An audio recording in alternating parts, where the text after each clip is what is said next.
Hello, welcome back to my channel. This is Blue Samurai Zero. I'm going to review, let's see what we got. Neotheric by Michael Gonzalez, Andre Portilla, and Dave Mims. All right, so anyway, welcome back to the channel. And this is all still practice. I am doing technical stuff, but you can see on your screen a Twitter account for Rainy Road's, I almost said records, Rainy Road Comics, and they're the ones who put out Neotheric. Let's see, so we've got that right down there. This is a book you can get by sending them $20. It is a graphic novel for 96 pages. It's a little bit less than that in story, of course. There's always like a gallery at the back, and Dave Mims did help out with the artwork. So, all right, switch windows. I got to try and be conscientious if anyone shows up for chat, but this is all just practice for me. So there we are. And so who's Dave Mims? All right, if you've probably heard of Alterna Comics. If you're in Comicsgate, this is the way they do the trade paperbacks is just a hair smaller than standard. But Dave Mims was the artist on Scrimshaw, and that was a pretty good read. He does have a very sharp style, I'll say. Got to get that camera angle right for you all. Not too much belly cam, but maybe that'll do it. There we go. So if you read Scrimshaw, you've seen Dave Mims' work before. Now, Neotheric apparently, if I've read the credits correctly, was a web comic that they decided to finally just put out as a trade paperback, and this took years to put together. So Mims started the webcomic, and it's thoroughly enjoyable as a comedy. So I started reading it not as a comedy, and then I realized that if I think of it as a comedy, because it is one, that'll make it more fun.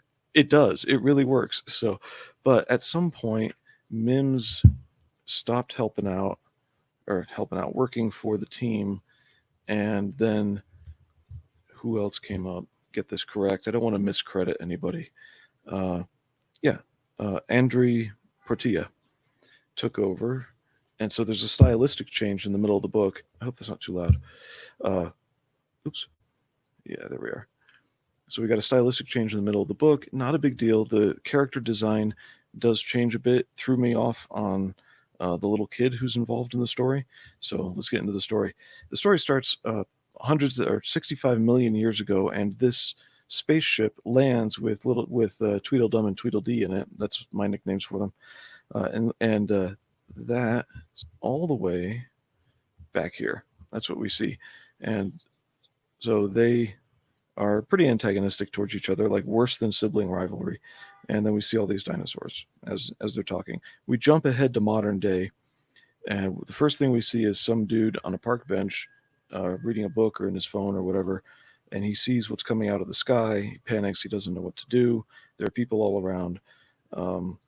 And apparently he doesn't know how to get his butt off the park bench in order not to get just killed. So for people who are here for the event, one of them is a mailman, still in his male uniform shorts for the rest of the book. I'm not kidding. The dead man's son, people standing around, and what comes out of this UFO, they're going to investigate. And of course, it's dinosaurs. So these dinosaurs actually do talk, and their job apparently is they are sent by God, who uses Tweedledum and Tweedledee to do his bidding.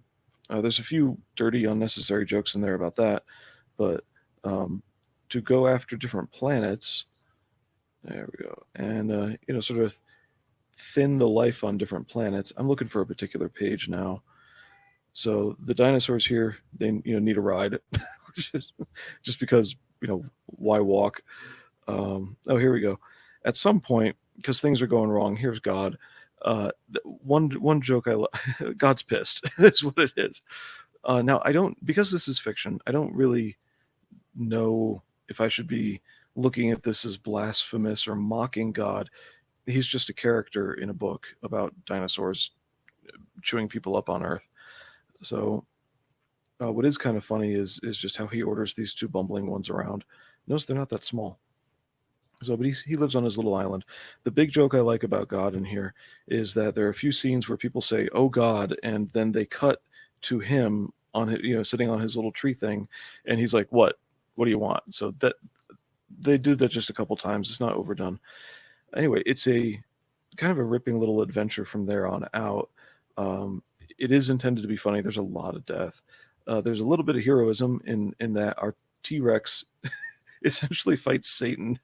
So this is a recommended book. It's really cool, but you get it by look on Twitter, and find them. I'm going to show this first. Hope it's not too shiny. Mine came with 5 cards and a business card. You always get a business card and a sticker. I think that's an accident, or they were just happy I was buying a book. They sent me a sticker. I don't know if that's standard. So we got 5 cards for the 4 major characters in the cover image. That's really cool. I'm a sucker for trading cards, and so reflective stuff like this is just great. So there's that. And to get this, I got to switch my windows back now. Let's see. Yeah, you contact Rainy Road Records, Rainy Road Comics. They do have a website, but the real way to get a hold of them seemed to be that contact them over Twitter. And yeah, this is their account on Twitter. So message them on Twitter, and you can shoot them a PayPal payment, and they'll mail you a book. So nice and simple. It's enjoyable, and I think worth it. So now that we're on my shared screen, we can move a little bit. Actually, before I get there, so moving to the next topic, we're going to go over some. I want to go over real briefly each one some what do you call them, campaigns. So we got something new, something ending, a few things that are in demand, something to avoid, but before I get to the one that I would say, like, well, it's not really to avoid, it's just not for me. There is discussion of where is Comicsgate going to go. So in that discussion, let's flip back to the camera. People have brought up the European model. Now, the European model it starts to sound a little bit like what maybe Bigfoot Bill was, a big, really, beautiful piece or book that's done. If you can see that there, I lost count, but this is at least 160 pages. So that, all right, if I move the camera, which way do I have to go? There we go. Yeah, so that's at least 160 pages right there. But and Bigfoot Bill was 96 pages of story. I think there were a few extra pages. And then this came with an extra book here. I'm not doing that right for you. So that's more the European model, is to put something out like this, once a year or twice a year, depending on the person and the size and whatnot. Where the Bigfoot Bill book, actually, it's really similar, but in ways it falls a little bit short of doing the European model. And I just realized that comparison last night. So if Comicsgate shifts closer to the European model, where let's say three 48-page books come out a year under a particular title, or from a particular creator, that might be where it's going. They don't have to be hardcover like this, but that's just one direction I've heard. So please, by all means, comment, talk to each other about what might be the best business model for Comicsgate that you can actually support and enjoy books with. But I wanted to show this off as this is 1 year, and it's 2 big books. I think this is 1 year. I also show this off a little bit. I need to finish reading them. This book actually is all pictures, so it's story with no words, but it's a supplement. It's a spin-off to this book, and this book has a campaign going for number 2. So I got to figure out if I want to get number 2 or not. So it's my need to read immediately pile is getting really huge. The immediately thing is the factor. So here we are. All right, coming back to my shared browser here. What do we got? All right, turn off my camera. You know what? I'm going to do a quick check. Yeah, all right, my voice is showing up there. Good. Come back here. So we looked at that. We looked at, where's my mouse? Rainy Road Records. This just opened. So we got a new campaign up, and it looks interesting. I'm going to start with the negative, just get the negative out of the way. This is Deathshroud. All right, so I re-examined this one. I promoted it the other day, but I'm not so sure about it. And in fact, I don't think I can back it myself. So the other day, it did not have this cover on it, I think, just off the top of my head. I believe this was recently added. That'd be the Brett Booth cover right there. But we looked at the what's going on here, and I said, oh, hey, there's really no description up here for the story. No synopsis, I should say.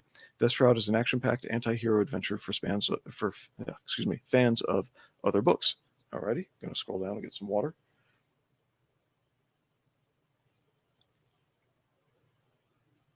there's your synopsis way down here. Now we all say, hey, we love to see artwork first, but this, you got to give me something to in the story to make me want to read it right here, just not 4 scrolls long of text before we get to art. There's a balancing point there. So artwork way up here is really good to have, but I do need a little more hook into the story there as well, so I can kind of have it, just like one little scroll all on one screen. That's a better way to put something together. That aside, flipping down here, don't mean to make you nauseated. So we ensure to deliver a 22-page AAA product. Comicsgate has been criticized for selling $25 floppies, and that's not what Comicsgate is. Comicsgate is trying to put out premium materials, and the standard seems to have settled down on a 48 or more page $25 book, full color. So, and that I want to change the verbiage on that a little bit as it's been discussed. It should be 20 or 48 or more pages of story, not 48 including the extras, colored for $25. So if it's in black and white or grayscale, price goes down because you're not working with a colorist. If it's smaller than that, price goes down. If it's both of those, price goes way down, which I've seen before. $12 floppy, a floppy being 20 to 24 pages. This is a 22-page book, and I know that who are they? Kane and White. Wait, I don't want to mix up my names. Is it Kane and White? Excuse me. Okay, Kyle Holtz is the colorist, and he did A covers. That's really cool. They changed up some of the perks as well, I think. But was this? You know what? It was right down here. Yes, Kane and White. Okay, so Kane and White is a high quality artist. Kyle Holtz is a high quality artist. So these guys do deserve a bigger paycheck. That's going to affect price. And I mean, look at it. This is great. Great stuff. Good job. The story synopsis is below. For covers, I happen to be most intrigued by Kyle's right there. And they added Booth's cover, which is right down here. So, but my sense in this is that somebody got the wrong message on what Comicsgate was really supporting. Now, I don't know this to be a Comicsgate book. This is just a crowdfund book that's out there, but they missed the memo on size versus price, that this is half of what it really, or less than half of what it needs to be for the current big crowdfunding audience, which is Comicsgate.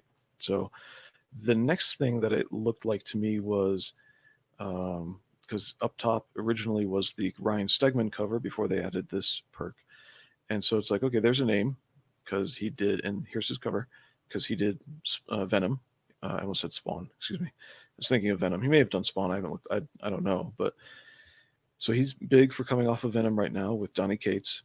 And then we had Brett Booth, who isn't always nice to people. That's bad marketing. He's often, even though he and I probably align in terms of either politically or values. I forget which one. If he's conservative or not, I forget.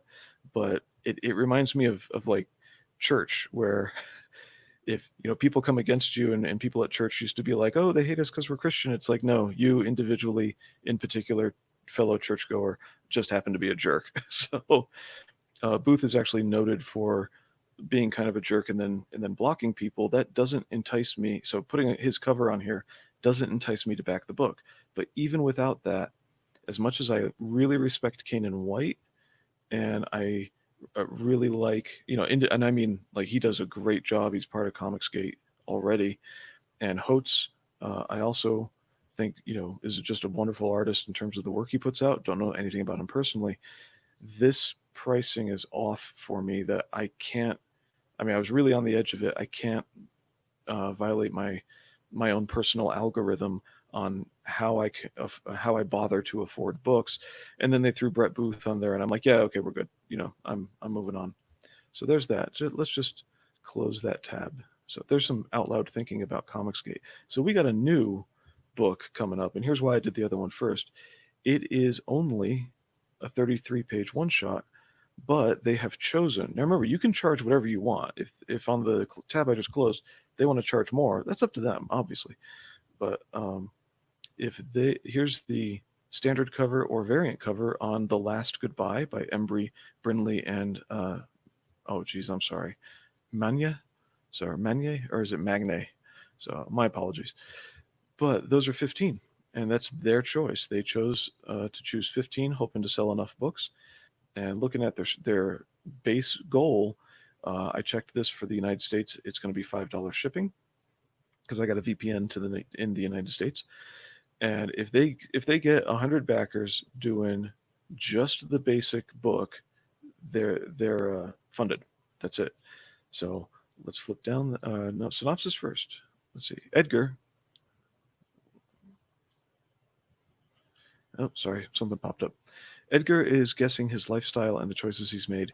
He wants change. The only problem with change is it's attached to deadly consequences. All right, so we don't know what that means. Probably have to read the book to find out. And this, I presume, is Edgar. Here's our variant cover. Got some deadly consequences. This is being put out by Forest Publishing. Alrighty, showing some interior pages. Definitely meets the standards for comics. Nothing wrong here. Effort in the coloring, splatter, things like that, motion. So you can get t-shirts. And here's our team. Richard Embry, art by Brian Brinley, not falling short in no area. Brian Afrel Magne is doing the colors, and of course, lettered by Eric Weathers. So edited by Dane Lamont, not to shortchange anybody. Mark Savona doing the variant on there, printed by Mixem. All right. So looking over this book, hey, I want to find out what this is about. Maybe I need a little bit more. I'm interested. 33-page one-shot noir redemption story with multiple perks to choose from. Little stickers, of course. So there you go. There's your price. These guys should be able to get funded in no time. I say I'm interested, so that's your recommend. And then we're going to just blast through. Don't worry, these are really short coming up. I'm just going to blast through a few here. I really do support 3 Nights, 4 Days. You can get comics, poster, and there's an art book. I'm going to click open comic here. And before payment, it says, do you want add-ons? Every perk has an add-on for a second copy, an art book, and a wall poster. But if you go for the wall poster, you pick one of the wall posters. And, well, what if you want both? If you want both, here, close that. There we go. Back. Leave. Yes, I want to leave. Oh, God. The little thing where it's like you clicked on something we don't like, so we're spying on you. I hate when web browsers do that. Anyway, so you get, if you want both posters, all you do is come up here for comic and poster, and then add the other poster when you get in there. Now, if you do both posters, it does add an extra $10 to shipping. I poked around. So Battle Prayer, we'll look at that poster in a minute. That's the first poster. It doesn't continue to payment. Don't worry, I'm not logged in. You add second poster, just get the other one, and then you continue as normal. So I'll close that. Let's go back. And I want to show off this artwork because it's awesome. Yes, I want to leave the page. Okay. All right. Flipping down through a lot of artwork. If you're a fan of Micah, you've already heard about these pages. So good stuff. I want to show off this poster right here. It's a little small, so let's go. How do I do this? Control, scroll. Yeah. There we are. So there's his image. This, I've seen a few earlier versions of this where it's just, work in progress, unfinished. If there's going to be more added to it, I'm fine with that. But I think this looks really great already. I'm not saying stop. It just looks great already. So I like the smoke in here. They're down on some cobblestones. So this is a nice piece. The little churches in the background or something. There's that. So we got that guy going. And the other poster is cover art. And I really respect, open a new tab, Micah. So I want to show off his stuff. There we are. Oh, by the way, I've got links in the description for all these things. Hopefully I'm doing this shit right. Anyway, so good luck, Micah. Guys, let's see if we can get this to 20,000. We got a ways to go, but it'll get there. And I think it's 20,000, so don't trust me on the number there. But at some point, he hopes to get a variant cover with Vinny Tartamella if things all work out and the money gets there. So just a reminder, the Lucent still exists, as does Xenotype. Those are our favorites. Channel recommend. If you can, go check out Misfit Corner Comics. Pretty wholesome. They stream 3 times a week, so Monday, Wednesday, Friday at 8 p.m. Eastern, and then he cuts up his streams into little videos down here, which is pretty cool. So if you just need somebody who's very chill and his friends make fun of him a lot, Misfit Corner Comics is great. Andrew's a great guy. And then moving on quickly, tonight is the closeout for T-Bird and Throttle #4. So this campaign is coming in with the issue 4 of the series. It's the finish of the series, and you can look it over, please. You can throw on a previous book, Dead at 17, the collected edition of T-Bird and Throttle instead of #4 or with #4, and I think, yeah, here's all 3 for $70 plus shipping. It's probably pretty heavy. So T-Bird collected, and oh no, wait, is that all 3? Oh, brain cramp. Poke around and see if what you can add in the add-ons, and let's see how he's doing. Earlier today, he had 392 when I started setting up. We just want to check before we go. All right, he's up to 396. Good for him. Good luck to him. So T-Bird and Throttle is a recommended read. A lot of fun, and this stream has gone on long enough. I don't want to bore you to death if you're still alive anyway. So everybody, take care of yourselves, take care of each other. Have a good afternoon. And again, where's that button? Leave studio.